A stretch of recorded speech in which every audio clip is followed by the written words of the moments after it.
এই সেই ভিডিও, যে ভিডিও দেখে হাজারো প্রবাসী বাইরে কেঁদেছিল এবং কি আমি নিজে দেখে নিজেও কেঁদে ফেলছি। গতকালকের ভিডিও ভাই, গতকালকের। বাংলাদেশি নাকি? আপনি এত রাত্রে বসে রয়েছেন?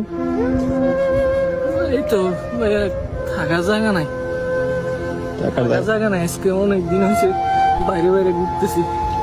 আমি আজকে 3 মাস হয়েছে সৌদি আরবে আসছি।